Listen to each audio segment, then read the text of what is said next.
Dear Kuya Poy, ako po si Mira, 28 years old mula dito sa Malabon.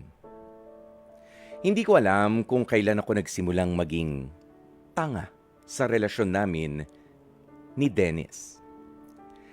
Siguro nung pinili kong mahalin siya kahit alam kong ako lang ang lumalaban para sa aming dalawa, maabot lang ang napakarami naming pangarap.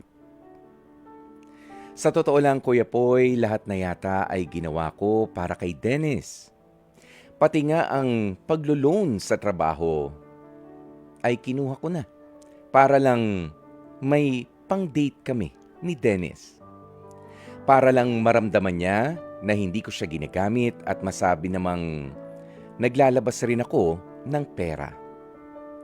Kahit yung loan na yun ay para dapat sa pamilya ko. Pero sa kabila niyan ay isinasakripisyo ko pa rin ito, mapasaya lamang ang lalaking si Dennis. Kahit na sa dulo, ay ako pa rin ang nadehado. Yan ay sa kabila ng lahat ng effort ko, Kuya Poy, para sa kanya at sa aming relasyon dahil nadiskubre ko na lang na may iba palang nagpapasaya na sa kanya. Alam mo, Kuya Poy, sobra akong nahihirapan. Hindi lang kasi puso ang sinugatan ni Dennis. Pati ang dangal at bulsa ko. Halos wala na talagang natira para sa akin. Pero sa kabila ng lahat ng yan, ay pilit ko pa rin bumabangon. Kasi natutunan kong kahit gaano mo pala talaga kamahal ang isang tao, kung hindi kanya kayang mahalin ng tapat, ay mananatili pa ring hindi sapat ang lahat ng mga sakripisyong ginagawa mo para sa kanya. Maraming salamat po sa pagkakataon kung sakaling mabasa ninyo ang kwentong ipadadala ko sa inyong programang Heart to Heart sa True FM. Hindi ko na po hinihiling pa na bumalik si Dennis sa buhay ko. Gusto ko lang maiparating sa kanya na hindi ako ang talo sa relasyon namin. Dahil natutunan ko ng piliin ang sarili ko. Kahit ako ay baon ngayon sa utang, alam ko na sa dulo nito ay makakaahon din ako ng tuluyan. Nagpapasalamat, Mira. Napakinggan nga po natin ang kwentong ibinahagi nitong si Mira kung saan ay ibinigay naman niya ang lahat sa kanyang ex na si Dennis noon. Lahat ng pagmamahal, lahat ng atensyon, panahon at pati nga yung kanyang pwedeng utangin daw sana sa kanilang opisina para naman na maitulong niya rin sa kanyang pamilya ay hindi. Kinuha niya yun hindi para sa kanyang pamilya kundi para sa kanila ni Dennis. Nga lang sa bandang huli ay hindi pa rin pala siya ang nakapagpapangiti at nakapagpapasaya dito kay Dennis. Meron pa rin palang iba. Hindi pa pala lahat yun nagkasya.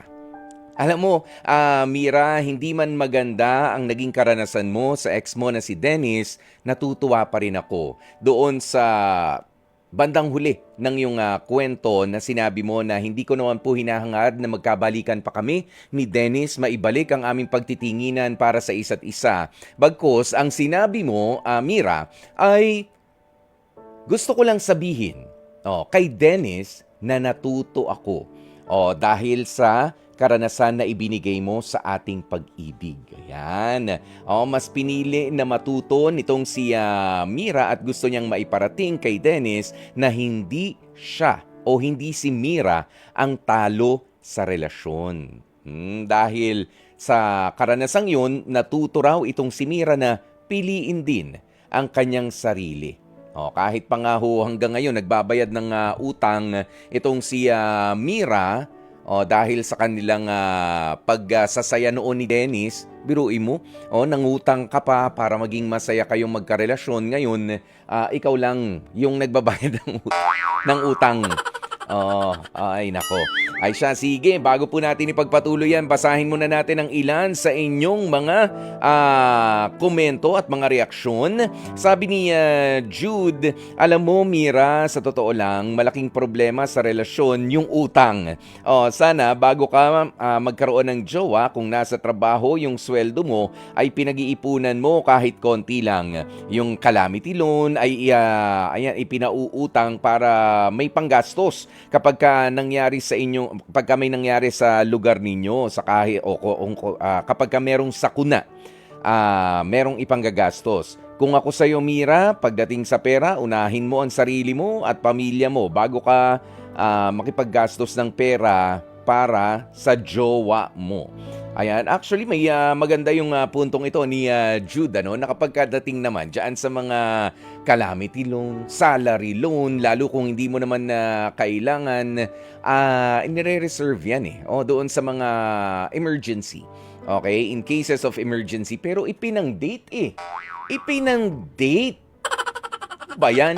Ano to, mga travel Mira? Oo, wag. Ire-reserve nyo yan doon sa mas importanteng mga bagay. Okay? Sabi ni Jennifer Fernando, buti na lang Mira, wala na kayo. Kasi kung ngayon ay kayo pa rin, baka hindi ka na makapagbayad sa utang mo. Magpasalamat ka. At magdasal sa Diyos na wala na kayo at mag-move on ka na. Mag-ingat ka na sa susunod mo magiging boyfriend. Tama rin na isipin yan Mira, no? Imaginein mo, meron ka nang utang ngayon, papaano nga kung kayo pa rin itong si Dennis at hindi pa kayo naghihiwalay, saan ka ngayon kukuha ng panggastos? Baka pati yung pambayad sana sa utang, mapurnada na. Baka naman magkaroon pa ng mas malaking interes, 'di ba? Ganyan sa mga utang kapag ka nade-delay, nagkakaroon ng interes. Pero sa bandang huli, baka baon na baon ka, wala ka namang pagkunan, iniwanan ka pa. Naku po. Kumbaga masakit na nga ngayon yung karanasan mo, mas masakit pa doon sa pagka pinagtagal mo pa. Ayan, sabi naman ni Bertramento, now you know, Mira, na hindi nabibili ang pagmamahal. Kahit gastusan mo pa yan ng kahit gaanong kalaking halaga. Okay? Kaya choose yourself, ining.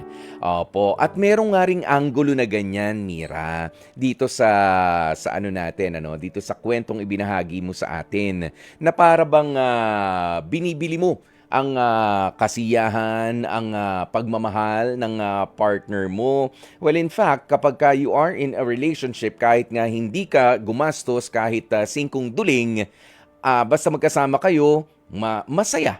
'Di ba? Hindi kailangan laging ekstravagante, hindi kailangan laging galante ang bawat pagkikita at mga selebrasyon ninyo sa mga special na araw ninyo. At ito rin po yung dapat na malaman ng iba na in a relationship.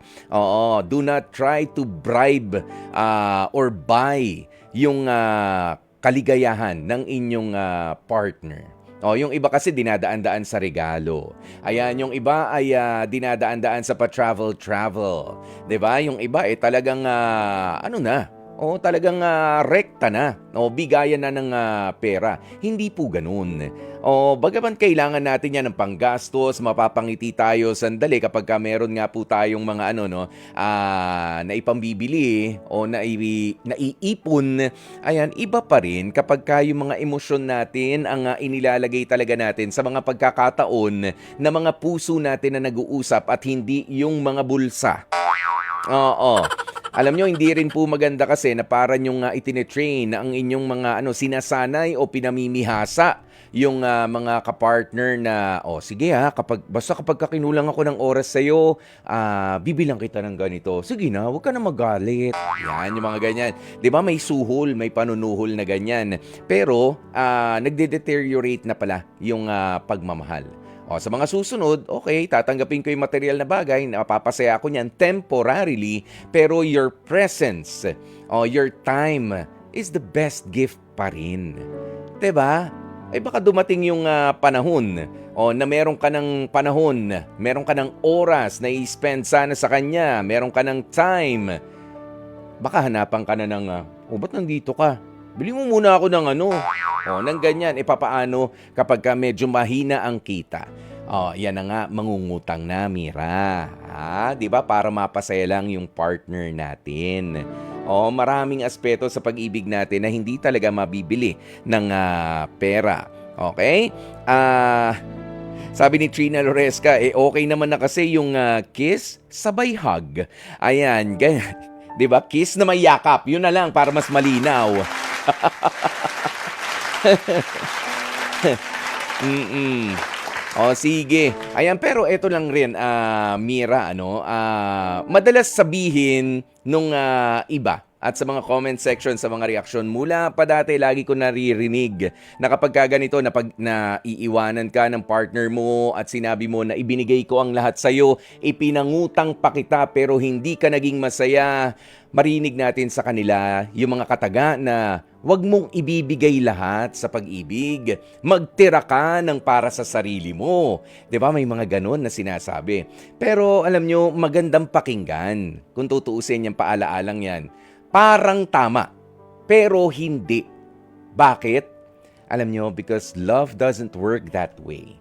Kapag ka po kasi nagmahal tayo, ng totoo, walang pagpipigil sa kung anumang mga bagay o oras o panahon na ibibigay mo para doon sa taong minamahal mo. Di ba ganun yun? O hindi mo masusukat yung pag-ibig, mapipigilan mo ba ang sarili mo? Oo, dahil doon sa sinasabi na magtitira ka para sa sarili mo. Dahil alam nyo, ang true love, ang totoong pagmamahal ay selfless. Hindi po yan makasarili, hindi madamot, malinis, busilak at buong buo. Opo, ang totoong pagmamahal ay hindi pwedeng bawasan. Ako naniniwala po dyan. Ang love ay puro.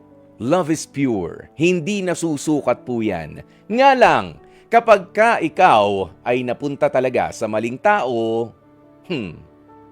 lahat ng ito baliwala lang. Yan ang masakit na katotohanan. 'Di ba? So kay sobra-sobrang pagmamahal mo, kay parang kulang, nasa maling tao ka, hindi masaya yan. Walang happy ending dyan. Pero, papaano nyo naman ma-explain yung iba na parang nonchalant lang pagdating sa pagmamahal? Oo, hindi siya ganun ka-expressive. Pero, totoo naman na hindi sila naglolokohan. Ganyan, hindi. Pero kasi nasa tamang tao Napunta ka dun sa tamang tao na kayang punan yung pagiging nonchalant mo halimbawa doon sa pagmamahal. 'Di ba? Kasi nga nasa tamang tao ka. Kaya natatrabaho nyo ang pag-iibigan. Ganoon. Walang pagiging makasarili. Kaya dito, kaya Mira, uulitin ko, natutuwa ako at sana ganito rin yung iba sa mga listeners din natin at sa mga viewers natin na imbis na magmukmuk sa isang tabi at sirain ang buhay ng dahil sa iniwanan ng kanilang minamahal at natututong at sinusubukan na kapag ka raw nagmahal ay hindi na ibibigay ang lahat. Alam nyo kasi dito rin sa idea na to na kapag ka nagmahal ka, wag mong ibibigay ang lahat. Diyan nagsisimula rin yung kaisipan na sige, hindi ko sa kanya bibigay ang lahat. Diyan po pumapasok yung tukso na merong nagpapapansin dito Sige nga, pakinggan ko kung anong masasabi niya. Diyan na nag-uumpisa yung pagtataksil, yung panloloko. 'Di ba? Hanggang sa bandang huli, kaiiwas mo na ibigay yung buong pagmamahal mo doon sa tamang tao sana. Na dapat patunguhan ito, may naging kahati, nagulo. Dahil ayaw mong ibigay lahat doon sa isa. May naibigay ka rin dito sa isa. Akala mo, pagmamahal yun. Pero isang mababang pagkagusto lang pala yun. Sira ang love life. Sira ang buhay. 'Di ba? Kaya ako sinabi kanina na yung mga kataga, dangerous po yan, na sinasabi na huwag mong ibibigay ang lahat, magtira ka para sa sarili mo. Kaya ang sabi ko, magandang pakinggan, parang tama, pero mali. Okay? Kapag ka ikaw ay nagmahal, iniwanan ka, ang ibig sabihin lang nun, mali yung tao na pinagbigyan mo ng pagmamahal mo. For as long as alam mo na ikaw ay nagmahal ng totoo. Pero wala kang karapatang magreklamo kung ikaw ay iniwanan dahil ang pagmamahal na ibinibigay mo ay hindi mo naman tinrabaho. 'Di ba? Baka puro sa bibig lang nanggagaling ang pagmamahal na yan. Baka ang pinaka-action lang na nagagawa ng bibig mo ay ang paghalik. Pero yung pag-e-effort para mag-improve palalo, para lumakas ang pagsasama ninyong dalawa, ay hindi mo naman tinatrabaho, sinasabi mo lang, wala yan. Ikaw ang nagkulang sa parting yon kung sakaling mapunta kayo sa hiwalayan. Kaya naman maraming salamat po sa inyong mga reaksyon sa mga kapatid natin. At dito na nga po natin tatapusin ang ating Dear Kuya Poy. Mga kapatid, dito tayo sa totoo. Dito na tayo sa True FM. Mag-subscribe at mag-follow na sa social media accounts at True Network PH sa FB, Instagram, X na dating Twitter, YouTube, TikTok, and podcasts. Dito tayo